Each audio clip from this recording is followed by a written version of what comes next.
पढ़ने वाले हैं। थर्मल इंजीनियरिंग में टॉपिक है हीट लॉसेस इन बॉयलर। इसमें हम जानेंगे बॉयलर में कौन कौन से हीट लॉसेस होते हैं। तो इसमें जानेंगे heat losses in boiler. The efficiency of a boiler is the ratio of heat utilised in producing steam to the heat liberated in the furnace. The heat utilized is always less than the heat liberated in the furnace. The difference of the heat liberated in the furnace and heat utilized in producing steam is known as heat loss in the boiler. सबसे पहले तो हम जानेंगे इसमें heat loss होता क्या है। जब भी बॉयलर की एफिशिएंसी निकालते हैं तो उसमें उसका जो रेशो होता है हीट यूटिलाइज्ड और हीट लिबरेटेड, फर्नेस में जो हीट बनती है और हीट कितनी यूज हुई है, उन दोनों का जो रेशो होता है वो बॉयलर की एफिशिएंसी उससे निकालते हैं। उसके साथ साथ में हम जो भी यूटिलाइज करते हैं हीट को, वो हमेशा कम होती है हीट लिबरेटेड जो फर्नेस से बनती है उससे। So the difference between the heat liberated in the furnace and heat utilised in producing steam is known as heat lost in the boiler. मतलब हीट लिबरेटेड और हीट यूटिलाइज्ड जो produce करते हैं स्टीम को, हीट यूटिलाइज होती है, उन दोनों के बीच का डिफरेंस होता है, उसको हीट लॉस बोलते हैं। So heat loss, the efficiency of a boiler is the ratio of heat utilised is in producing steam to the heat liberated in the furnace. The heat utilized is always less than the heat liberated in the furnace. So the difference between heat liberated in the furnace and heat utilized producing steam is known as heat lost in the boiler. So various heat losses which occur in a steam boiler can be calculated as follows. अलग अलग heat losses होते हैं। जैसे पहला दिया हुआ है heat losses due to chimney gases और फ्लू गैसेज या फिर चिमनी गैसेज के द्वारा जो हीट लॉस्ट होती है वो है। तो heat lost to dry fuel gases per kilogram of burnt equal to formula होता है, इससे निकालते हैं mg into CPG into TG minus TB। ये फार्मूला होता है, इससे निकालते हैं हम heat lost via chimney gases या फिर फ्लू गैसेज। किसी फ्लू गैसेज का अगर हीट लॉस निकालना है तो इससे निकालना है कि mg into CPG into TG minus TB, जहाँ पर mg होता है mass of the dry flue gases per kilogram of fuel, और CPG जो है वो है mean specific heat of dry flue gases होता है। TG जो इसमें है वो है टेम्परेचर ऑफ फ्लू गैसेज है जो कि लिविंग चिमनी। TB है इसमें temperature of boiler room.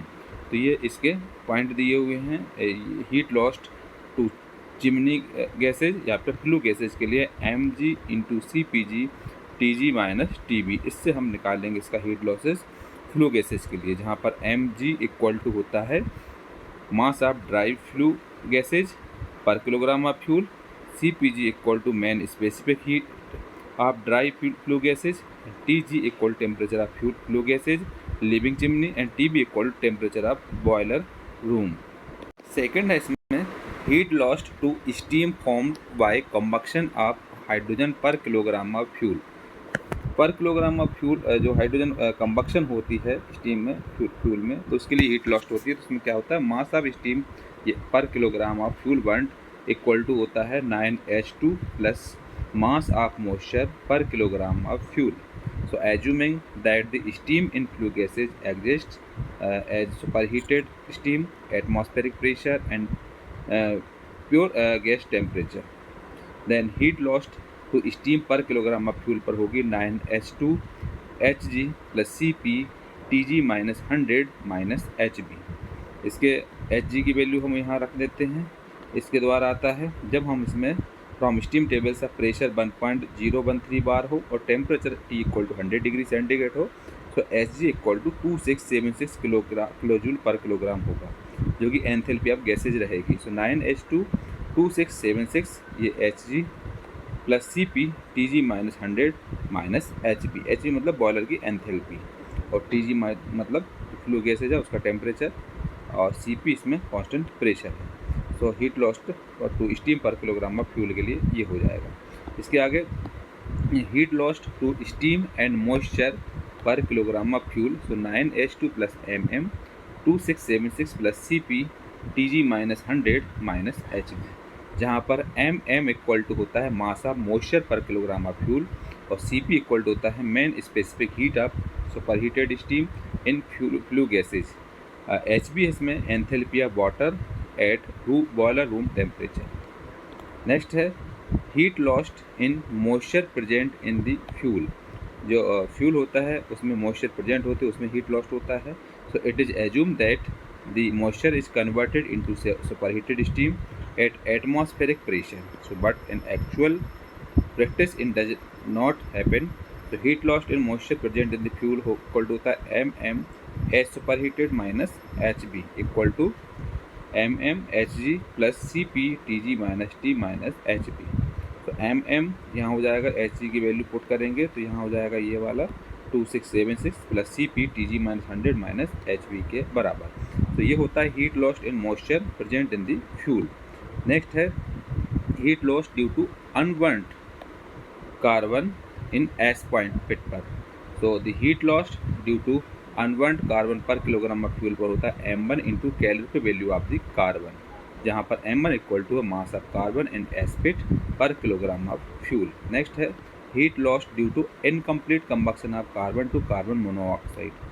Carbon to carbon monoxide combustion होता है इनकम्प्लीट, उसमें भी हीट लॉस्ट होती है। So any carbon monoxide present in the flue gases is due to insufficient air supply. 1 kilogram of carbon 1 to carbon monoxide releases only 10130 kilojule, while 1 kilogram of carbon 1 to CO2 release 33830 kilojule. Thus the heat available in carbon monoxide per kilogram of carbon is 33830 minus 10130, so यह आ जाएगा 23700 kilojule. This is mean that the presence of carbon monoxide in the flue gas is in the loss due to incomplete combustion. इसमें क्या है, carbon monoxide जो present है उसमें कुछ flu gases होती हैं जो कि इनसफिशिएंट एयर सप्लाई होता है। 1 किलोग्राम ऑफ कार्बन जो कि बर्न करता है कार्बन मोनोऑक्साइड जब इसमें रिलीज होती है तो केवल 10,130 kilo joule 1 kilogram of carbon पर होगा, जिससे कार्बन डाइऑक्साइड रिलीज होगी इसमें 33,830 किलो जूल पर। तो इसमें हीट अवेलेबल होगी कार्बन मोनोऑक्साइड पर, इसको दोनों को माइनस कर देते हैं, यह आ जाता है 23,700 किलो जूल के बराबर। तो इसमें भी कुछ हीट लॉस्ट होती है। तो इसके लिए heat loss due to incomplete combustion क्या होगा, m2 into calorie value of carbon monoxide. m2 इसमें क्या है, mass of the carbon monoxide in the flue gases per kilogram of fuel. Next है heat loss due to external radiation. External radiation के according heat lost होती है। तो effective lagging मतलब covering with asbestos of the surface of boiler exposed to atmosphere is necessary to reduce this loss to a minimum. There is no direct method for finding the heat lost due to radiation. This loss is calculated by subtracting heat utilized in raising and various heat losses from the heat supplied.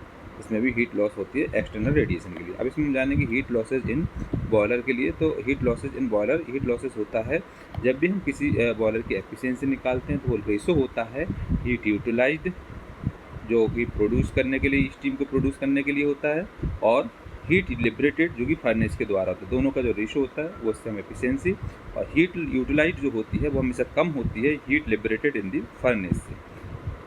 सो जो heat losses होती है उसको कहते हैं हम the difference between of heat liberated in the furnace and heat utilise in the producing steam is known as heat lost in the boiler. अब इसमें कुछ हीट लॉस्ट होते हैं। पहला होता है heat lost to chimney gases or flue gases. इसमें होता है हीट लॉस है mg into CPG TG minus TB के बराबर। ये फार्मूला होता है, इससे हम निकालते हैं heat loss due to chimney gases और फ्लू गैसेज के लिए, जहाँ पर mg इक्वल टू होता है mass of the dry flue gases per kilogram of fuel, और CPG होता है mean specific heat of dry flue gases, और TG इक्वल टू होता है temperature of flue gases leaving chimney, और TB इक्वल टू होता है temperature of boiler room. Second होता है heat lost to steam formed by combustion of hydrogen per kilogram of fuel. इसमें क्या होता है, mass of the steam per kilogram of fuel burn होता है कितना, 9H2 plus mass of moisture per kilogram of fuel. So इसमें अगर हम करते हैं तो 9H2 Hg plus CP TG minus 100 minus HB के बराबर। जहाँ पर हम एच जी इक्वल टू रख देते हैं 2676 की वैल्यू। तो ये कैसे आता है, स्टीम टेबल के द्वारा हम देखते हैं। जब 1.013 बार प्रेशर हो तो टेम्परेचर 100 डिग्री सेंटीग्रेड, उसमें एंथैल्पी ऑफ फ्लू गैसेस कितना आ जाता है 2676। तो एच जी इक्वल टू यहाँ से पुट कर देते हैं। तो 9H2 2676 plus C P T G -100 minus H B, ये हीट लॉस्ट का फार्मूला हो जाएगा इसमें, जब combustion of hydrogen per kilogram of fuel पर हो। आगे है heat lost to steam and moisture per kilogram of fuel 9H2 plus MM 2676 plus CP TG -100 minus HB, जहाँ पर M इक्वल टू होता है mass of moisture per kilogram of fuel और CP होता है mean specific heat of super heated steam in flue gases और HB equal to होता है enthalpy of water at boiler room temperature. Next है heat lost in moisture present in fuel gases, fuel पर होता है moisture, इसमें क्या होता है MMH superheated minus boiler enthalpy HB, यहाँ MMHG plus CP TG minus T minus HB, तो MM इक्वल हो जाएगा 2676 plus CP TG -100 minus HB। तो नेक्स्ट होता है heat lost due to unburned carbon in ash pit. तो अनबर्न्ड के लिए क्या होगा M1 into calorie value of the carbon, और heat loss due to incomplete combustion of carbon to carbon, इसमें कार्बन मोनोऑक्साइड के द्वारा होता है। इसके कारण इसमें जो फार्मूला होगा हीट लॉस का वो होगा M2 into calorie value of carbon monoxide का, कार्बन मोनोऑक्साइड का जो कैलोरी वैल्यू रहेगी उसका मल्टीप्लाई कर देंगे। Heat loss due to external radiation, ये हीट लॉस होते हैं अलग अलग।